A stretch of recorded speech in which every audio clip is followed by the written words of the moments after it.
What is going on, Laker fans? Thank you very much for tuning in. Give some people a quick second to join the channel here. What time is it? 9:30 right now. Lakers lose to the Phoenix Suns 130 to 104. Basically, 84% of the roster did not play tonight. So that was fun, huh?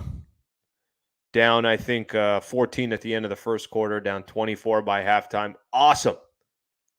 Just awesome. I appreciate you guys being a part of the show. Okay, so obviously I'm doing this today from home, doing the live stream from home. So finished post game show number one, working now on post game show number two. So when I use this StreamYard thing, it's so much easier to read the comments than when I do it off my phone. So if you guys got comments, feel free to put some comments on there.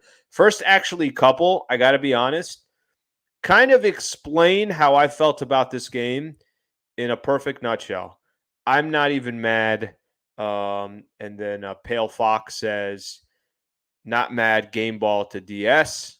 Obviously, talking about Dennis Schroeder right there. Okay, so there's a few things we're going to get into. Number one, we'll talk about the game, uh, whatever portions of it that we thought was interesting, individual players. Number two, I'm going to kind of start looking a little bit ahead to that schedule because I know a game like tonight, the Lakers weren't too concerned about winning. So it is what it is. Um, but there's other stuff I think that's going on around the Lakers that I think are worth talking about. So let's start off with this. First off, let's start out with the actual game. So 130 to 104 the final score. Here's a reality. Lakers really had no shot the entire game. They just didn't. No LeBron, no Anthony Davis, no Russell Westbrook, no Austin Reeves. Wenyan Gabriel did come back. Pat Bev obviously played in this one as well, but you're missing basically your four best players, and you're going up against a Suns team who, by the way, are missing some guys too. Devin Booker didn't play, Cam Johnson didn't play, and Cameron Payne didn't play as well. But that just kind of shows the difference between depth and how many good players that they have. Because if Chris Paul is still the head of the snake and you got DeAndre Ayton down there, they're going to take care of the Lakers. And it's not going to be a game. I think Lakers had a lead. I want to say Thomas Bryant hit a three, and the Lakers went up 18 to 10, I think was, or no, 13 to 10 was the score for the Lakers. So Lakers go up by three. And then the Phoenix Suns went on an 18 to 1 run, and it was pretty much like, all right, that's a wrap. Lakers are not going to be able to hang with this team. And anytime Lakers even made it remotely close, where I remember third quarter, 2 minutes left to go, listening to John and Michael, and they're both talking about, hey, if the Lakers can just get this to within 10, get it to within 10, might have a game here in the fourth quarter. And then the Phoenix, I think, closed out the third quarter on an 8-0 run in the final 2 minutes and was like, all right, is what it is. This game is a wrap. So not a surprise, not a shocker. Lakers now 4 games below 500. So every time they start inching closer to 500, they work themselves back the other way. And I don't think tonight is a surprise or a shock by any stretch of the imagination. They got their what's kicked. Dennis Schroeder had 30 points tonight. So 30 points, 12 and 19 from the field, still had 4 rebounds, 4 assists.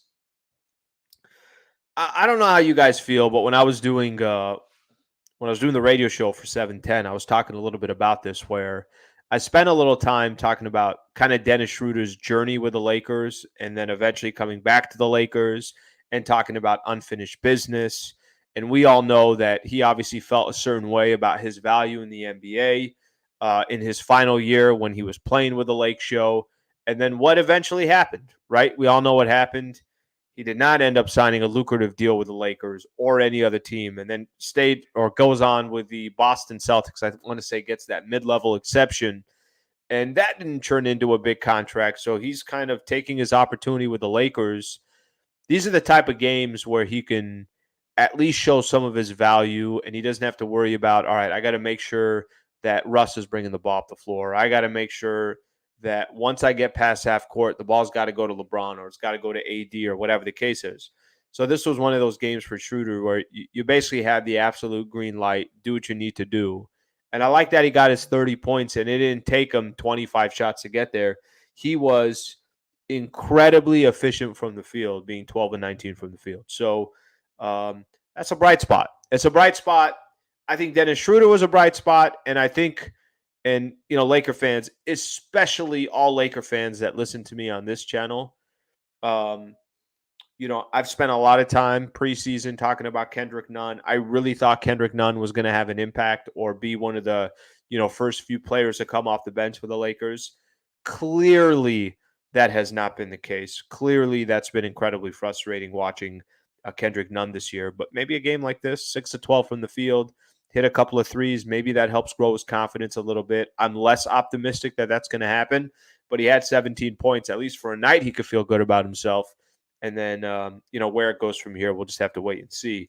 But those are kind of the two takeaways that I walked away with. I like seeing guys get opportunities that don't usually get opportunities and you get big time minutes. I mean, look at all the guys that played big time minutes tonight. Wendy and Gabriel was out for a few games. He played 27 minutes. When's the last time we've seen Damian Jones get 22 or Kendrick Nunn get 20 or Max Christie get 27? He was not good tonight, by the way, 1 and 9 from the field. These kinds of games, I guess, give you that opportunity to see some of these dudes take the floor, see what they can do. I know, the Lakers are not in a position to take L's, but they're taking an L tonight. I mean, that was inevitable. That was going to happen because of who they put out there. So it obviously yields a little bit of opportunity for some of these other players. Okay, let's see what we got here.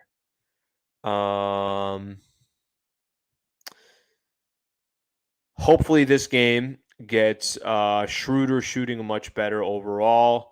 I'm with you on that. I mean, listen, I think there are a lot of games where you end up watching and you hope one game that a player has success with, they can take it to another game. That's not always going to be the case. That doesn't always happen, but that's what you're hoping the result's going to be.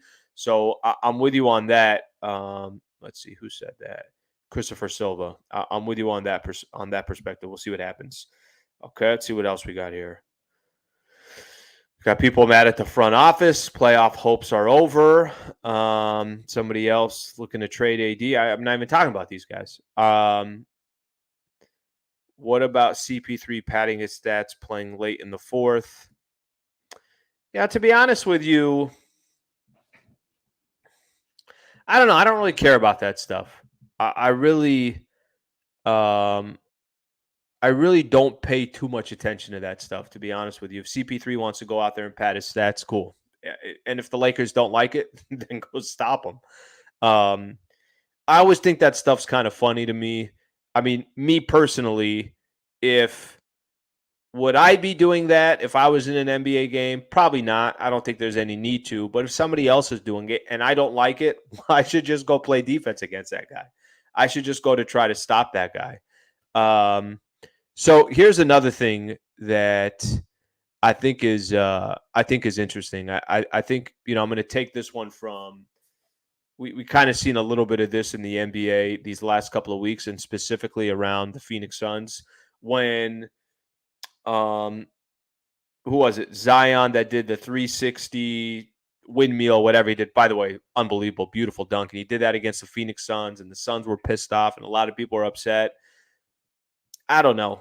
If you don't like it, again, just go stop it. I'm with you. I understand the game is over. Why are you doing that? But if he's going to do that, I don't know if you should get upset at him. I think you should just go try to play D.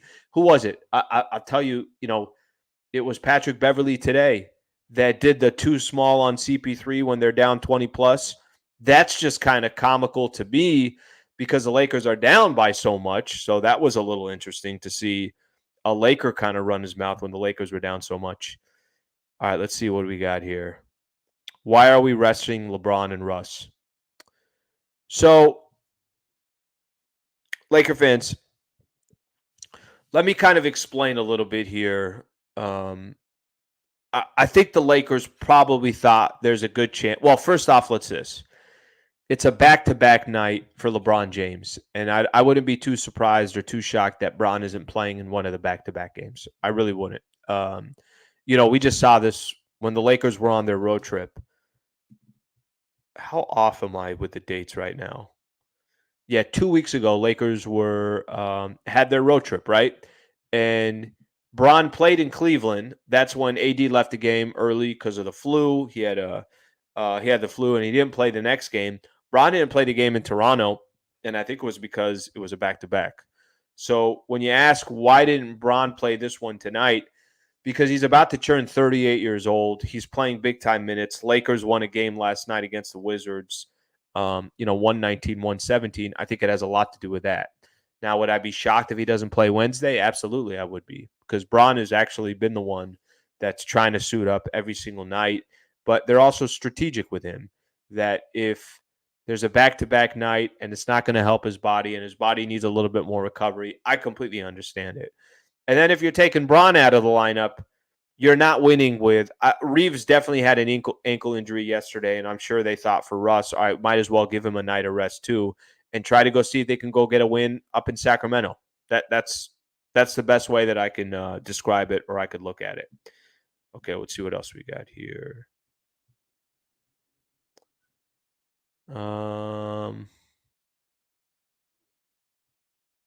Somebody's birthday today. Happy birthday to you.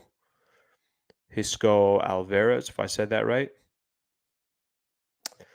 Okay, let's do this one because this one's actually interesting to me. Somebody's putting on here mystery surrounding AD's injury is a little unsettling. I got to be honest, Laker fans.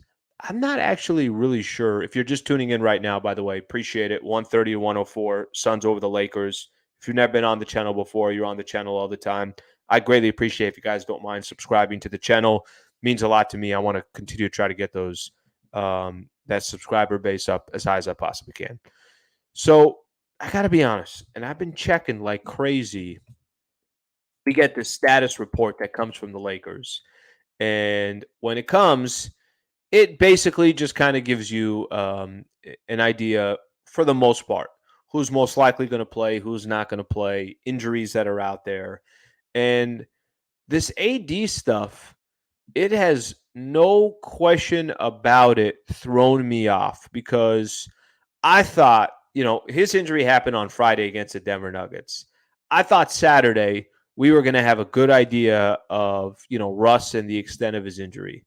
All right, Sunday during the World Cup, we get some information, but it's coming from Shams Charania, Woj, and Dave McMenamin. They're putting out at least a month, multiple weeks, depending on which source that you looked at. That same night on Sunday, Darvin Ham said they're still taking some tests, that AD was in the building. So because Anthony Davis was in the building, they were going to take some more tests. And still nothing. I thought, okay, well, we're going to get an answer before Sunday's all said and done. Today, pregame show, asked again. Yep, still taking tests. No update on that. And the status report that we got earlier today, all it said was Anthony Davis right foot soreness. That was it. Didn't say anything else. So because there aren't much details there, I mean, I'm obviously not going to just guess what the situation is. But what I'm not able to tell personally for me, right? I'm not able to tell, oh man, they're not telling us anything. The injury is worse than we think. Or, oh man, they're not telling us anything. Maybe the injury is not as bad as they initially thought. I don't know what to believe, right? So I'm almost kind of playing tricks with myself here when it comes to Anthony Davis's injury. And there's no way of obviously determining what the case is until the Lakers until they do give us official word. I will tell you,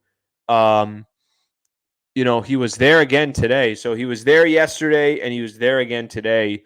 So he's making these, trips with the Lakers.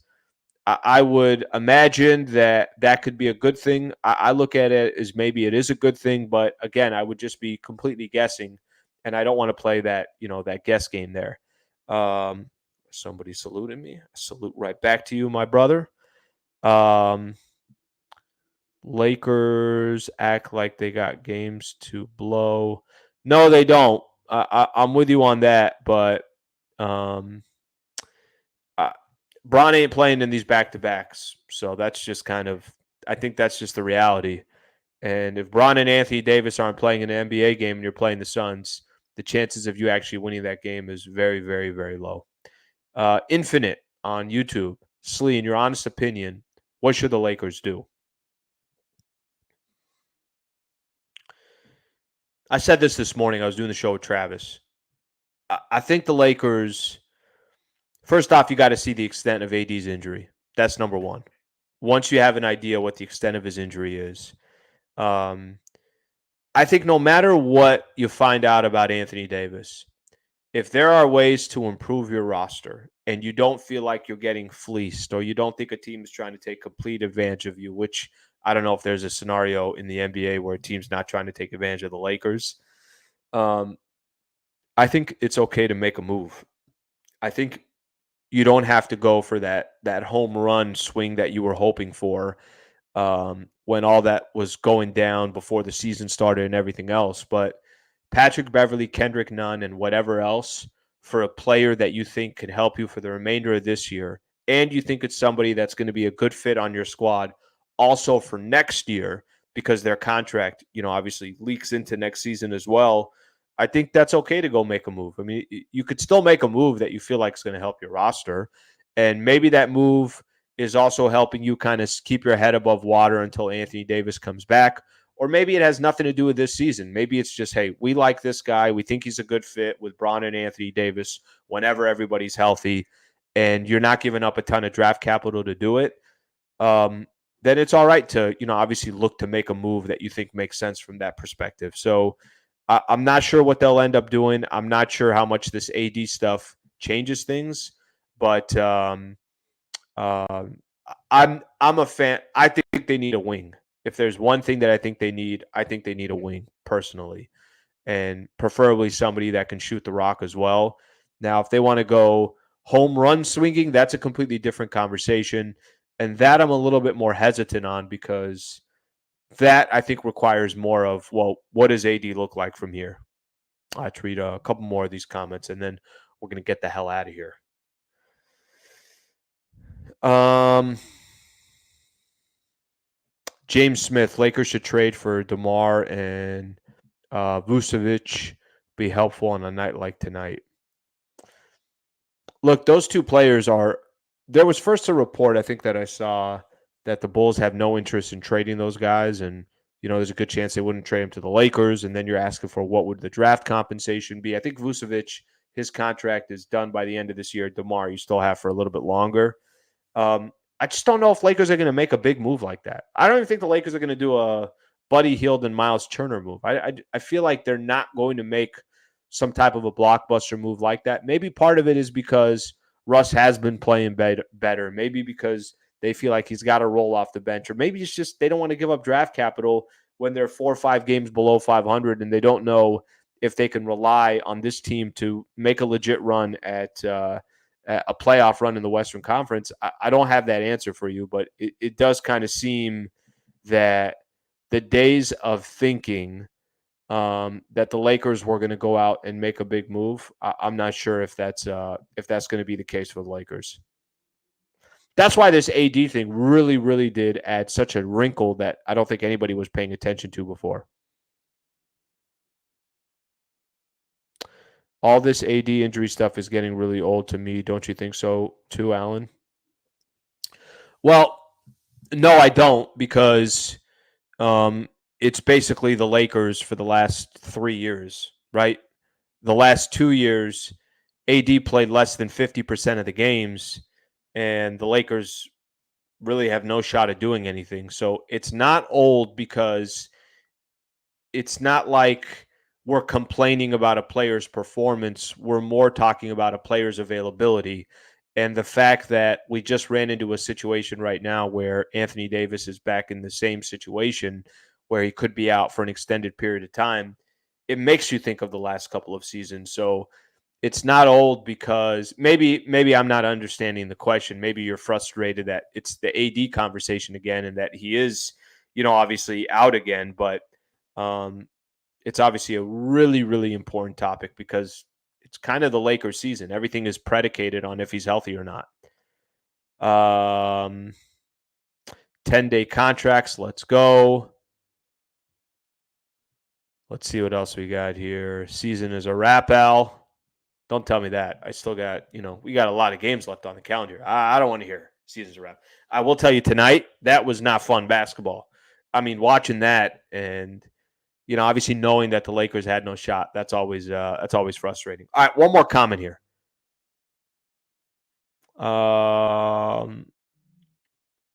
Let's see. If we have Miles and Buddy, we can rest AD for a month and could still win many games, especially how Braun playing right now. You know what's funny, Laker fans? I said this before. I'll say it again. Don't you think we've been hearing about Miles Turner and Buddy Hield for so long? Don't you think if that trade was going to happen, it would have already happened by now? I mean, that's crazy that we've been hearing the same two guys, I swear, for a year now, and still a trade never went down. So Buddy Hield even further than that, because remember that conversation was when they traded for Russ. I'm the believer of if a deal like that was going to go down, it probably would have gone down a long time ago. Okay, Laker fans, I'm getting the hell out of here. I appreciate you guys being a part of the show. Tomorrow night, Lakers Talk, 7 p.m. to 8 p.m. I hope you guys can be a part of the show. Thank you for taking the time to join the channel. Please subscribe to the channel. Have a great rest of your night. Lakers lose to the Suns, and they lose big. Thanks, Laker fans. Have a good night.